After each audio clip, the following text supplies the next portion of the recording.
Hello. Oh, okay. I look a little less official in this one, but hopefully I'll still be taken relatively seriously. I had left off. The last video was running a little bit longer than I wanted it to on this topic, but I had left off talking about more kind of specific decorations and things from my own, youth or whatever that mostly went away now in time for, I had parents who were very traditional in the sense of what a house came with was what it was supposed to have. And so when we moved into our house, the wood paneling stayed up even though it was already going out of fashion by then. The cottage cheese on the ceiling stayed up even though that was totally out of fashion, and then or almost totally out of fashion. And then when we moved, the new house didn't have the cottage cheese on the ceiling, and we paid to have it added, and he was actually mad that they didn't put in the glitter, And 15 years later, I finally got to take it all down and say, we shouldn't have put this up in the first place. And our first house, definitely disgusting shag carpet. Most people take out carpet immediately upon, purchasing anything just because we had the shag carpet for at least 3 years before it was finally like, hey, let's get carpet.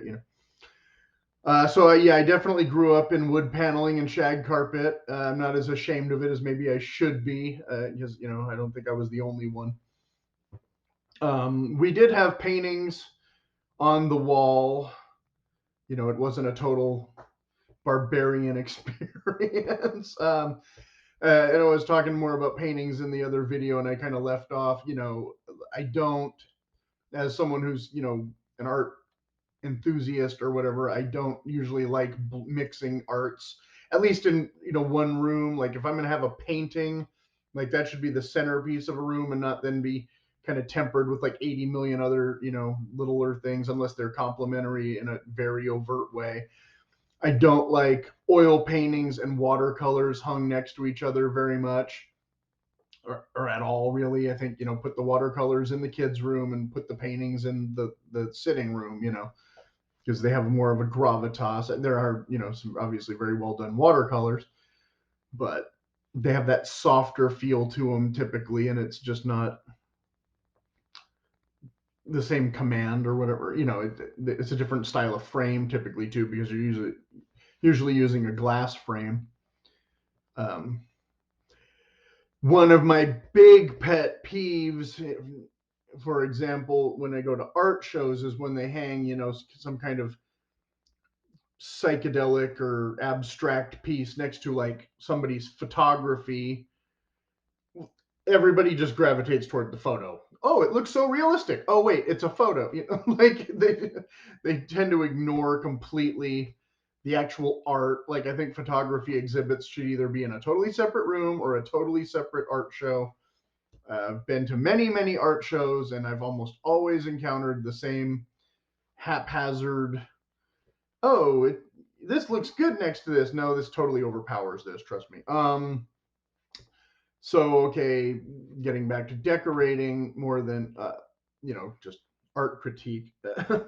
Although a lot of stuff gets substituted for art now that's more home crafty stuff. And that's, I mean, especially if you have kids, they bring it home and they're all proud of it. It's polite to display it, at least for a while. I was like, insulted when I was a kid. I went to Knott's Berry Farm and I made these candles. They had this, thing where you dip and I made what actually came out pretty good for, a 10-year-old or whatever, trying to make these things. And, I don't know, my mom was one of those kind of candle freak women, so she burned them. And I was like, you burned my candles? Like 2 years later, I finally realized that my candles were missing, and the sailboat watercolor painting I had done for her had been discarded. Didn't she know that was a masterpiece? That was the greatest painting ever. But I guess there's a point where that becomes tacky and clutter too. And I've never been like, maybe one wall or maybe a room for the more family photo kind of stuff. I'm not a big family photo kind of guy. Like if you have your wedding picture and it's kind of a thing, maybe there's a special place for that, or certain pictures just if they're more professionally done or look better. I mean, again, the class photo that we used to always get, the 8x10, like most of the time those came out suitable enough for framing, but like anything you took on your vacation with an Instamatic just looked horrible. The lighting is bad, the poses are bad, nobody, Uncle Larry's not paying attention, he's drinking a beer, whatever. That was never quite that bad, but you get the point. We took,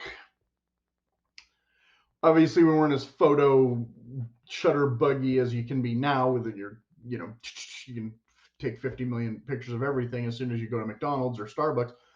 Back then though, whenever we went on vacation or whenever there was like a birthday, you know, there was always like extra pictures of stuff that didn't really need pictures. And you were always trying to get like interesting shots that proved you were there, but they would never look as good as just the postcards that you could get in the gift shop.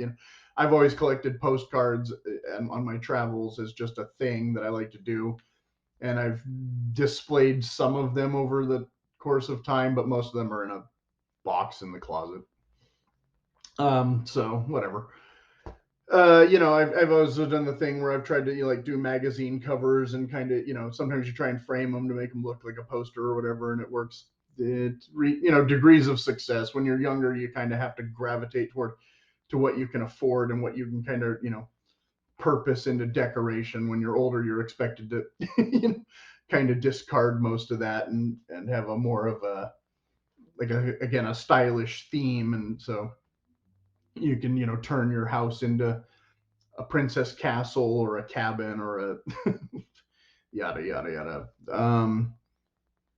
I mean, even though in the more modern era, I don't know. I guess I see advantage and value in just this is good enough. Like instead of wood floors where you have to maintain them and stuff, Pergo works pretty well most of the time.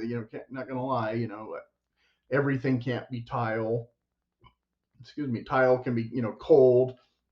You don't really want to walk on it, barefoot much in the winter, that kind of thing. I'm not into carpet hardly at all, but a rug, yeah, if it's a decent rug, I needed a rug just to put under my bed so it wouldn't slide around on the pergo, so stuff like that.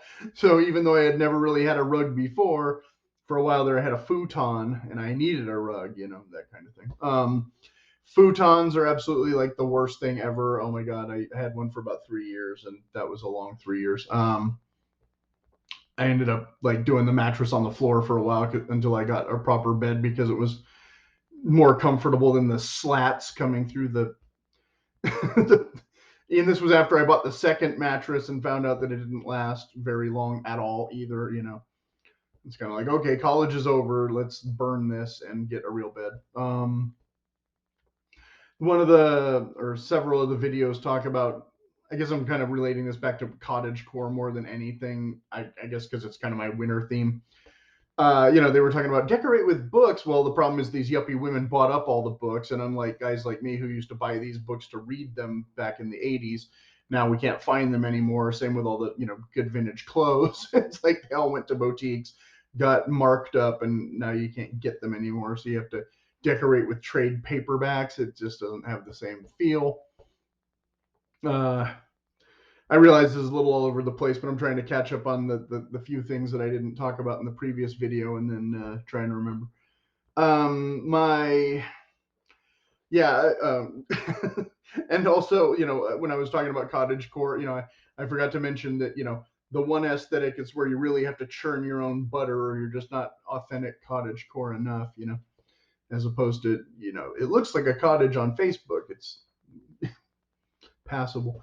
The funny thing was, for as much as I kind of was, hacking on my family for having mediocre taste, the problem was that my parents were not on the same page. Was I think part of the problem. My mom liked kind of pastel 80s, real Miami Vicey kind of looking wallpaper. And surprisingly, to his credit, you know, we had two bathrooms. We had kind of the family bathroom where there was a tub with a shower, and we never used that shower. We and when we got a little older, we kind of outgrew the tub. Like you didn't really have time for baths. You took a shower in the morning and went to school, you know. And so that room was kind of the one where three of us used that room for most of my childhood. And then the dad had the bathroom that was his get ready in the morning bathroom. And it was just a shower, a toilet, and a sink. And so he would, shave, shower, and off to work. And of course, as I got older, like I said, stopped bathing and started showering. So that kind of became my default bathroom. But that bathroom was also right by the kitchen. And in between the bathroom and the kitchen was the telephone. And so we had a pretty long cord on the telephone. So if you needed privacy or you wanted a place to sit, you actually went into the bathroom and could sit on the toilet and close the door and talk with the phone cord under the bathroom door. So that bathroom kind of became my favorite room, like second favorite room, when I wasn't like watching TV or whatever. Just because it was convenient, because you'd spend an hour on the phone with your friends or whatever, talking about homework or girls or, whatever seemed important that day. And, and the other thing about that room, though, was he had done the wallpaper at the same time she did the living room and what I thought was the worst wallpaper ever. And we had the gold leaf mirror on the opposite wall, so it was reflected on both walls. So we only had to paper the one wall to get the effect on both walls, but with gold flake added to the pastel pink and blue. It was yeah, kind of a nightmare.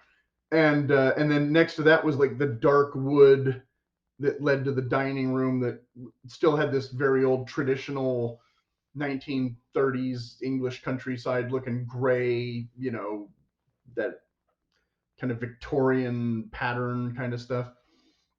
But in the bathroom, somehow miraculously, we had been blessed with this kind of yellow, mustardy color meadow with like little flecks of green, and it's kind of autumn meadow feel. It was very tranquil in there. Like I said, you'd be sitting on the phone and just looking at the wallpaper and just feeling very calm about life. No hustle and bustle. I'm just on the phone.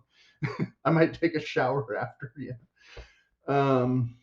So yeah, I kind of miss that wallpaper, I guess is all I'm really saying. But it does make a difference. You really do have to think this is going to be with me for at least 5 years, unless I'm going to, do this every summer and totally redo the entire house. And you're not going to, trust me.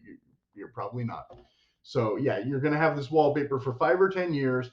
Really pick a good one if you do wallpaper, I guess. This video is already longer than I thought it would be, so I'll shut up now.